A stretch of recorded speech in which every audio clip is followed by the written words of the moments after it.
دنیا کا دستور ہے جب کوئی اہم ایونٹ ہونے والا ہوتا ہے نا اس کی اناؤنسمنٹ کی جاتی ہے. نبی پاک علیہ الصلوۃ والسلام وجہ تخلیق کائنات ہیں. He is the reason of the all creation. اور یہ حدیث قدسی میں ہے. اللہ فرماتا ہے اے محبوب میں تمہیں نہ بناتا تو یہ کائنات نہ بناتا. جبھی تو اعلیٰ حضرت کہتے ہیں نا زمین و زمان تمہارے لیے، مکین و مکان تمہارے لیے، چنین و چنا تمہارے لیے، آقا بنے دو جہاں تمہارے لیے. تو یہ کائنات نبی پاک کے لیے بنی ہے. تو اب آپ کی آمد کا وقت تھا تو ایک ایسا اناؤنسمنٹ دنیا میں ہوا، ایسے واقعات ہونے لگے کہ دنیا کو گویا جھنجھوڑ دیا گیا. آقا علیہ الصلوۃ والسلام کی ولادت سے 55 دن پہلے ایک بڑا کمال کا واقعہ ہوا. اور یہ واقعہ کیا تھا؟ یمن کا بادشاہ تھا ابرہہ. اس نے ایک پلان کیا کہ یہ مسلمان کعبے کا طواف کیوں کرتے ہیں، کعبے پہ جا کر حج کیوں کرتے ہیں، کیوں نہ میں کعبے کو ہی گرا دیتا ہوں اور معاذ اللہ اس کو تہس نہس کر کے اس کے پتھر لے کر یمن میں کعبہ بنا لوں گا، پھر یہ سارے لوگ میرے پاس آئیں گے. اب اس نے پلان کیا کہ مکے پر اٹیک کرنے کے لیے، دیکھیں اس زمانے میں تو جو لڑائی ہوتی تھی وہ گھوڑوں پر اور اونٹوں پر ہوتی تھی، وہ ہاتھیوں کا لشکر لے کر چلا گیا، مکے کا گھیراؤ کیا. اور پھر کیا کیا، مکے والوں کے مویشی جو تھے، مکے والوں کے جو جانور تھے وہ بھی اس نے پکڑنا شروع کر دیے. حضرت عبد المطلب اس کے خیمے میں داخل ہوتے ہیں. اللہ نے ان کی پیشانی پر ایسا نور نبوت عطا کیا تھا، وہ خیمے میں داخل ہوئے. ابرہہ روب میں آ گیا، عزت کے لیے کھڑا ہو گیا، اپنے برابر میں بٹھایا اور کہا حضرت فرمائیے کیسے آنا ہوا. حضرت عبد المطلب نے بڑی عجیب ڈیمانڈ کی. آپ نے کہا کہ تم نے مکے والوں کے مویشی، ان کی بکریاں، ان کے جانور پکڑ لیے، ہمارے جانور ہمارے واپس کر دو. ابرہہ کہتا ہے میں تو سمجھا آپ کعبے کی بات کریں گے، اپنے مرکز کی بات کریں گے، آپ تو کعبے کی بات ہی نہیں کر رہے، آپ کو فقط اپنے جانوروں کی فکر ہے. اللہ اکبر. حضرت عبد المطلب کا وہ جواب آج بھی سیرت کی کتابوں میں سنہرے حروف سے لکھا ہے. کیا کمال کا جواب دیا. آپ فرماتے ہیں جانوروں کے مالک ہم ہیں، ہمارے جانور ہمیں دے دو، کعبہ جس کا گھر ہے وہ خود ہی حفاظت کر لے گا، کعبے کا مالک اس کی حفاظت کرے گا.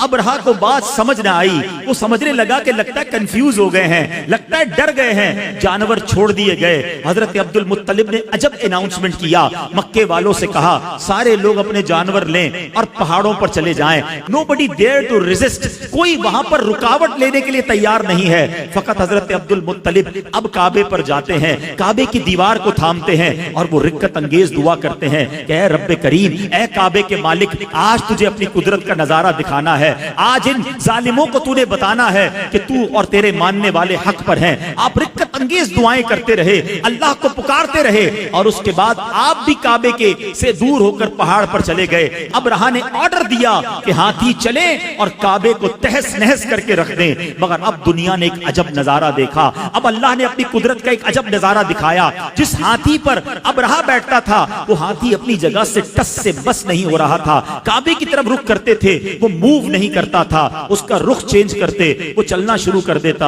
اور اب اللہ کریم نے اس کے مقابلے کے لیے کیا بھیجا. دنیا کا دستور ہے آرمی کا مقابلہ آرمی کرتی ہے، نیوی کا مقابلہ نیوی کرتی ہے، ایئر فورس کے لیے ایئر کرافٹ بھیجے جاتے ہیں. اب ہاتھی ہیں اور مقابلے کے لیے بھیجا کیا ہے میرے رب نے؟ مٹھی میں آنے والا پرندہ ابابیل. ارے چیل جتنا پرندہ بھی کوئی نہ بھیجا، رب نے ابابیل کے لشکر بھیجے جو خود مٹھی میں آ جاتا ہے، جس کا اپنا وزن چند گرام ہے. بتاؤ اس کی چونچ اور اس کے پنجوں میں کتنا بھاری کنکر ہوگا، کتنے چھوٹے سے کنکر ہیں. مقابلہ ہاتھی سے ہے. اللہ اکبر. رب کریم نے اپنی قدرت کا کیسا نظارہ دکھایا. اور آج لوگ کہتے ہیں کہ فلاں سپر پاور نے جناب بڑے گائیڈڈ میزائل بنا لیے ہیں، ٹارگٹ سیٹ کر دو، میزائل جا کے وہیں ہٹ کرتا ہے. اللہ اکبر. آؤ میں بتاتا ہوں 1450 سال پہلے میرے رب نے ابابیل کے ان پنجوں میں کیسے گائیڈڈ میزائل دیے تھے. ہر کنکر پر ہاتھی سوار کا نام لکھا تھا، اس سوار کا نام موجود تھا. اب یہ جب لشکر آتے ہیں اس کے بعد کیا ہوتا ہے؟ رب کریم قرآن مجید میں ارشاد فرماتا ہے الم تر کیف فعل ربک باصحاب الفیل. اس کا ترجمہ کیا ہے؟ اے محبوب کیا آپ نے نہ دیکھا کہ آپ کے رب نے ان ہاتھی والوں کا کیا حال کیا؟ آقا تو دنیا میں تشریف ہی نہیں لائے تھے اور رب اپنے حبیب سے کہہ رہا ہے اے محبوب آپ نے نہ دیکھا.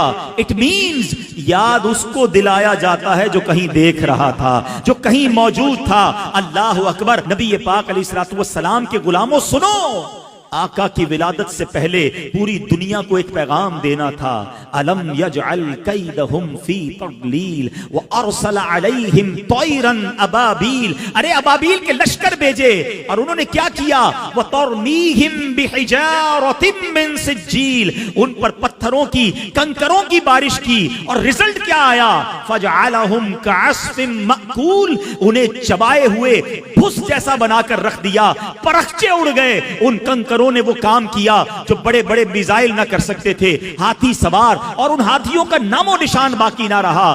گویا پوری دنیا کو یہ میسج دینے والا تھا, آئی نئی حکومت, سکہ نیا چلے گا.